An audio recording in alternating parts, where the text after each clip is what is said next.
Hello, everybody. Welcome to Read and Reread. I am Angelia, and today it's time for Friday Reads on the last Friday of June 2025. And it is also Stephen's birthday today. So, happy birthday to my dear husband. So, we've already been out and about this morning.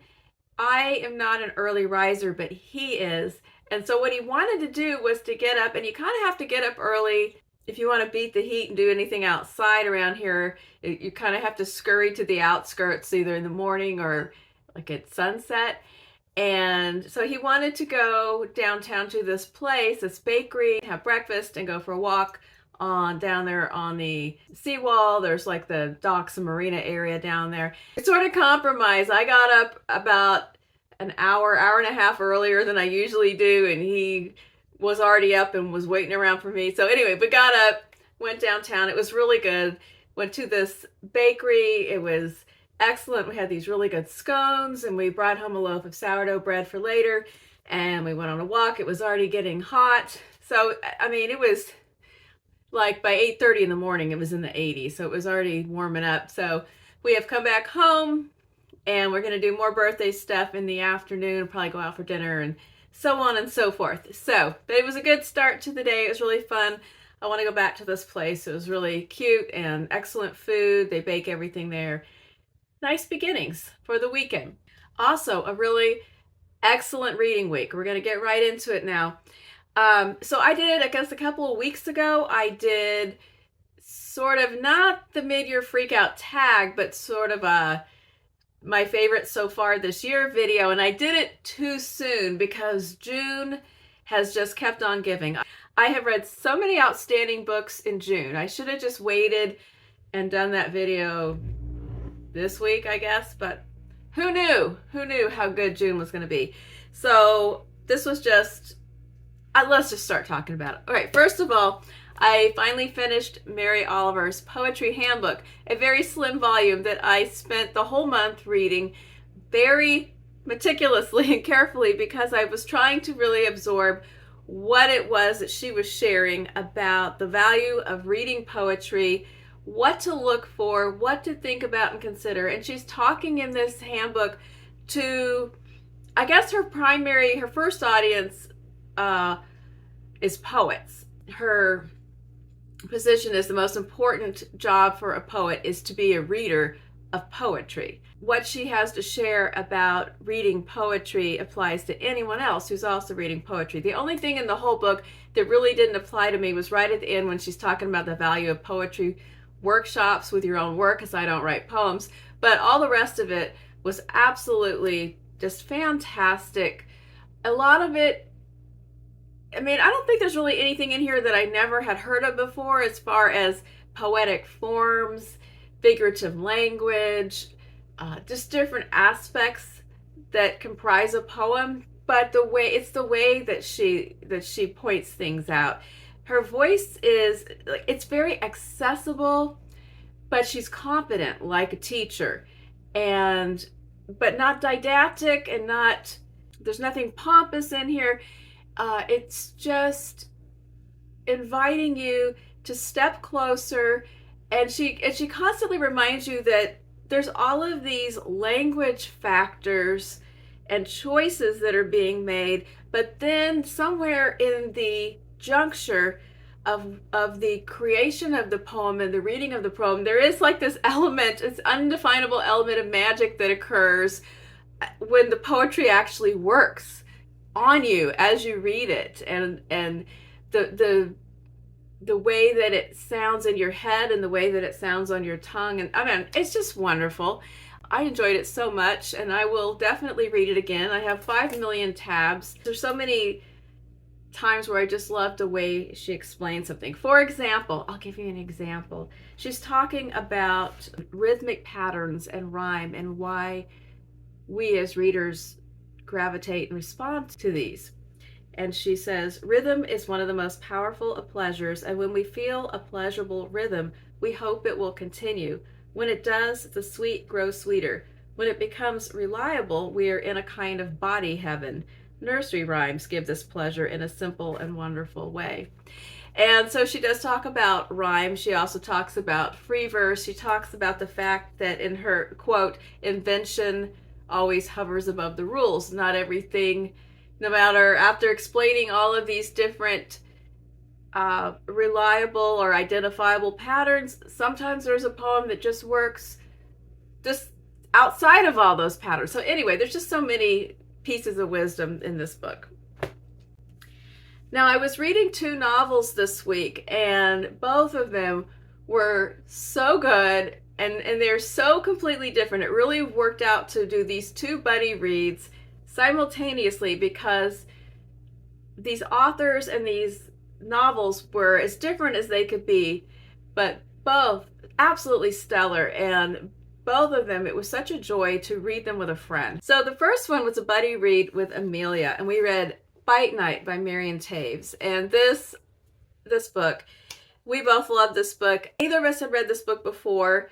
We both have read some other Miriam Taves books and decided to read this one together. And if you've read any of her novels, there are some certain things that you are going to find. Now that I've read 3, I think they're going to turn up in every novel. There's going to be things addressed like coming from very strict and structured Mennonite communities, histories of family mental illness and suicide, and a quixotic blend of humor and heartbreak right in the same page, in the same sentence. In this book, we have a unforgettable matriarch, grandma, and then, well, there's a matriarchy at work here. We have grandma, mom, and Swiv. And they have actual names. I think grandma's name is Elvira, but it's told by Swiv, a 9-year-old girl who's, of course, calling them grandma and mom. And the situation when the story opens is that grandma has come to live with them. She has a lot of health problems. It sounds to me, Swiv doesn't name it, but it sounds like congestive heart failure and all of the different bodily ailments that would go along with that. And mom is an advanced stage of pregnancy. Dad has left the scene. Swiv does not know where he is or if he's coming back. And Swiv has been kicked out of school for excessive fighting while playing King of the Hill. So grandma's trying to homeschool her in a very unorthodox manner, but her topics and her lessons are actually pretty cool. It would probably be more fun to hang out every day with grandma than sit through a day of class. For Swiv, she has no interest in going back to school. She's very bright. She's supposedly 9 years old, comes across more like 12, precocious, and she's writing a long form letter to this missing dad. It says assignment, a writing assignment that everyone's supposed to be writing letters. Swiv assigns her mom to write a letter. Grandma, everyone's supposed to be writing a letter. And so what happens in the course of the story is captured by Swiv in her writing. And some of the passages that seem a little more mature than a kid would come up with are explained because Swiv will get out her phone and record adults talking and then later transcribe, write down the conversation. So we see what they said and her interpretation, and then we layer our interpretation on top of that. And like I said, this book is laugh out loud funny, but it's also, the same page can just be devastating at the same time. What I love most about this book is the irrepressible grandmother who, she has so many problems. She's got balance problems, dizziness problems, breathing problems, swollen legs, high blood pressure, all kinds of things are wrong, but she never stops fighting the joy. She's constantly laughing. It drives Swiv nuts. Like she said, this grandma thinks everything is funny, even the most embarrassing things, even the most awkward things, even serious things like falling on the floor and being stuck until somebody wakes up to rescue her. She just laying on the floor laughing. So grandma, we know, we gradually gather through the course of the book that she has escaped a number of serious and difficult situations in her life. And she's just chosen joy. She is just living hell-bent for leather, which I think that phrase actually is used somewhere in the book. I don't even know if it's about her, the phrase comes up, but I had thought of that phrase even before it came up in the book. She just it goes all out. And much to Swiv's chagrin. And her mother is like all over the place with mood swings, flying off the handle. They never know how things are going to hit her. She's going to roll with it. She's going to get mad. What's going to go on? She's very pregnant. She's very moody. And we find out more about some of her other issues as the book goes on as well. And then there's Swiv, who is chronicling all of this chaos. You want to just reach out and reassure her because she is so worried all the time. She's much too young to be the glue that has to hold all this mess together, but she is. She's the one. She cooks, she cleans, she keeps Grandma's pills on track. She heads her off at the pass. She knows when she needs to go take a nap. Grandma's supposed to be watching Swiv because Swiv's out of school, but Swiv's really watching Grandma, and they are quite the team. And it was a great buddy read because we were just very in sync with what we thought about this book and the parts that we thought were strong or not as strong. And even the weaknesses that pop up in a couple places are not significant enough to impact the overall wonder that is Fight Night. And if you read this book, I think you will also find that the characters in here just come up to the top of your favorite people of the year that are in a book. Here's a very small passage that will illustrate both the voice of the story and Grandma's attitude toward life. Grandma likes to do everything fast. When she wants to leave and Mom and I aren't ready, she yells, "Bus is loading in lane 7. Mom gets so mad when Grandma takes off down the sidewalk before Mom can get her shoes on to help her. Once, in the middle of a blizzard, Grandma was adamant about going to her book club because they were doing Euripides, who is a peer of Grandma's. She said they're the same age and shared a desk at school. Back then, she was 5'7", and Euripides was jealous of her. She had to help him with everything because he was a dreamer. She took off to book club before me or Mom could catch her." Okay, and then the story goes on about how they wait all day. Grandma got away from them and went off on the bus, and they're waiting in this snowstorm for Grandma to come back and hoping that she survived. And she tells a story about how she made it through the snow by constantly putting her hat down, stepping on the hat, and moving the hat forward to make a walking path. I mean, there's so many crazy stories about Grandma in this book that you must read. The other buddy read, which also has been absolutely fabulous, it is rolling into an adjacent necessary read, is The Master by Colm Toibin, which so many people, when I mentioned it, every time I've mentioned it, when I mentioned that I got the book, when I mentioned that it was in my TBR, when I mentioned that I was getting ready to read it, always a flurry of people going, "Oh, that book is so good." Nobody lied. This is excellent. I knew it would be because I love Colm Toibin, and also because I was reading it with my friend Michael, and I knew it was one of his all-time favorite books. So the bar was really high, and Toibin jumped up and sat on top of the bar. It was just brilliant. And so as the story goes, Colm Toibin had an original notion to write a biography of Henry James, the American writer who spent most of his life living abroad. And I guess he didn't get that far before he realized that the material that he had and what he was imagining about the life of Henry James would best be suited in a historical fiction novel. So he wrote this novel about Henry James, and not about his overall life, really, but zoning in, well, he zooms in particularly on a period of time between about 1895 to 1900. There are parts of the book that look back at earlier times in James's youth, his childhood, and in his younger years when he was a college age. He only went to college for 1 year, and it was right in the middle of the Civil War. He just really breathes Henry James to life. My past with Henry James is a mixed experience. I've read some books that I read. Well, I really liked Washington Square. We're going to get back to that in a minute. And some shorter pieces. Some of his short fiction I have really enjoyed. And then a couple of things I just haven't liked much at all. too wordy, too ornate, too something.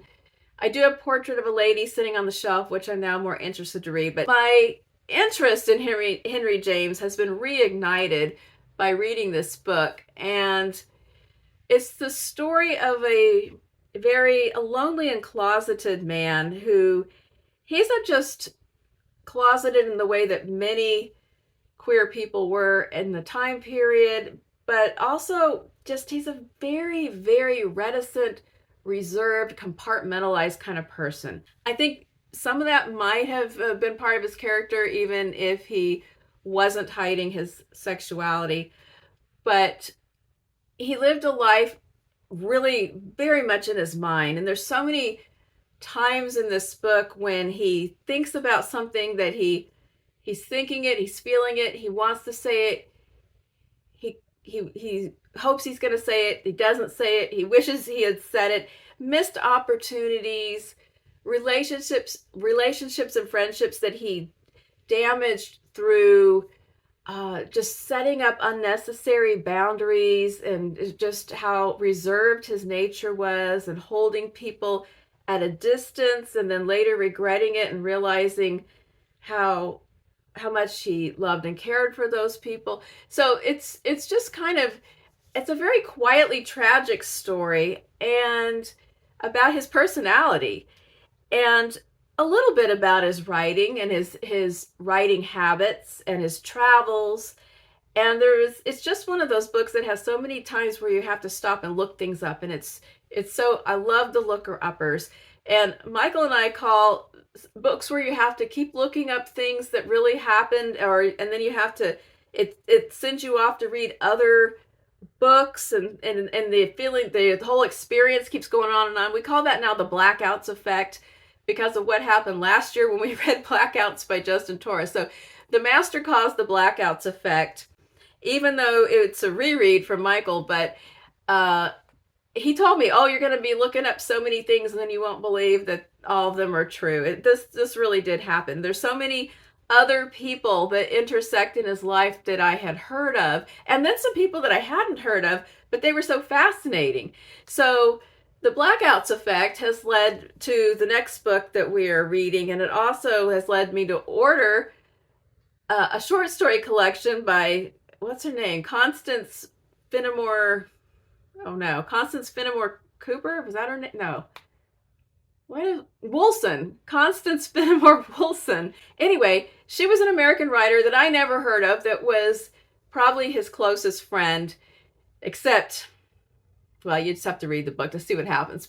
Anyway, I had to order a book. And I had to look at art, and I had to look at museums and houses and people and things, and I had to imagine the incredibly awkward night as a young college-age man that Henry James, the night that he got stuck sharing a very small bed with Oliver Wendell Holmes, who likes to sleep naked. So if that doesn't tantalize you enough to have to read this book, what can I do? What can I do to help you? But I loved The Master by Colm Toibin. I was sad when it came to an end. Of course, it has flared up this interest in reading, giving Henry James another chance on some of his works. The first of which is a reread of Washington Square.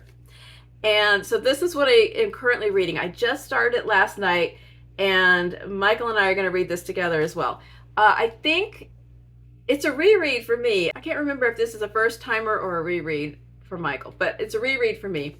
And this is one of the James works that I actually really enjoyed the first time around. I really like my volume of this too. The cover, I think, looks a little bit murky on the camera, but it's a facsimile edition that was put out by the Book of the Month Club, I think back in the 90s. I got this secondhand somewhere. The book was published in 1881, but this edition is from 1996, and it's got, I love how it just kind of uses that font, and then it has the old illustrations. This was a book that was first published in serial form, so it does have the short chapters. I think that probably helped Henry James. The things, maybe I like the stuff he wrote in serial form rather than the unbridled 17-page long sentences. I don't know.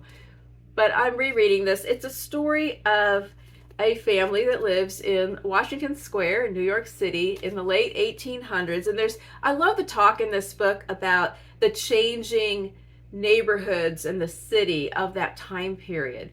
And there's a character they're talking about how the neighborhoods are moving up through the numbered streets, and he thinks about getting a house way down at the end and how it'll grow up toward him, but his wife doesn't want. She always wants to be in the fashionable neighborhood and just move with the time. So there's this kind of interesting social history like that. And it's about a widower named Dr. Sloper who has a daughter, Catherine, and he also has a sister, Lavinia, who comes to live with him when Catherine is a young girl to help raise her, because his wife died a few days after Catherine is born. And when our story really gets going, Catherine is a young woman who has come of age, come out in society. She's always been kind of a disappointment to Dr. Sloper, who had an infant son who died, and then Catherine was born, and then his wife died. So he was disappointed that he got a daughter. He was very disappointed that his wife passed away, and he left him to raise a child by himself. And he loves his daughter, but he's underwhelmed by her. He thinks that she's decent looking, but she's not beautiful. Her manners are fine, but she's not interesting. He doesn't think she's very intellectual or bright. And he's never really given her much of a chance to be an individual. And she's just kind of a dutiful, obedient daughter. But surely there are some sparks to Catherine that are yet to come in this story. It's only just begun. And at the very beginning of the story, she goes to a party and she meets a young man. So I'm not giving anything away, because it's known that what the story is about is that the young man begins to pursue her. The doctor does not think that he is worthy. He thinks that he's a gold digger and couldn't possibly be in love with Catherine. A clash begins, and Catherine has never rebelled or crossed her father before. So that's the setup. I can't remember exactly what happens. I can't even remember if Morris Townsend, the young man, I can't remember if his intentions are honorable or not. Well, I'll have to read on and see. All I remember is the setup, and the setup is as far as I've gotten, and I need to slow my roll because Michael hasn't started yet. So I'm gonna tread water today and wait for him to catch up a little bit. And then the other book that I am currently reading is A Midsummer Night's Dream by William Shakespeare, which was our selection for the Bard Room this month, the Shakespeare reading project hosted by Melinda from A Web of Stories. And I'm getting this in right under the wire, and it's a play that moves along quickly. So I think I'm about halfway through.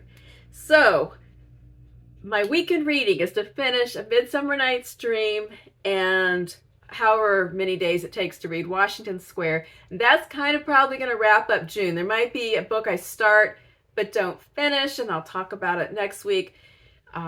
If you've seen my July TBR, you know there are some rollovers that didn't really fit into June, and then July is hot upon our heels. And I forgot to talk about TV at the beginning of the video, so I'm going to throw that in right here at the end. We are watching Murderbot, which is only coming out with one rather short episode a week, but it is highly enjoyable. And we finished Department Q. That was also really good, police procedural kind of mystery with a good cast. And we started, what else? Oh, we saw a movie that was kind of, I don't know what to say about this movie. It was Mountainhead, about these tech billionaire guys that are all spend a weekend at this incredibly fancy, just obscenely wealthy house on top of a mountain in Utah. And one of them has an AI something or other that has caused all kinds of havoc all around the world because it's created all kinds of false content that has inflamed political and civil unrest. And another guy has a technology that provides a filter where you could tell something's real or fake, but he doesn't want to sell it to the other guy. And it's just, that's people, everyone's really unsavory and horrible. And it's supposed to be a dark comedy, but I don't know. I'm not sure. It that one that didn't sit real well. And then then the bear started, and the whole season is dropped. We watched the first two episodes last night. The first episode, and we were like most people, we really loved season 1 and 2, and then 3 was kind of a bummer. The first episode of season 4 was really good. The second one was kind of season 3-ish. It was kind of like, let's veer back. So we'll see how it goes. I really love the characters in this show, but season 3 had some issues. But nevertheless, we are persisting. We're going to watch it. So I think that's my wrap up. I am going to be doing the long delayed, long awaited video that I shouldn't say that because mail is funny. It might still not get here in time. I've been waiting to do a video that is about independent publishing, and with a certain thing I wanted to highlight, and I was waiting for something to come in the mail. And I've mentioned this a few times, and I've just been waiting and waiting. But I'll tell the whole story because the object of my desire is actually in the mail, and it's supposed to get here by Monday. So I'm hoping that Tuesday I can do this video, talk about independent publisher, and also a recent trip to an independent bookstore. So that's what I have planned. If the mail is not on my side, I will do something else and get back to that idea eventually. So I hope that you have a great weekend wherever you are. Let me know what you're reading or what you're about to start reading, or what your favorite book was that you read in June. I will not pick because I have too many contenders. I hope you're ready for July because it's hot. I'll talk to you later. Bye.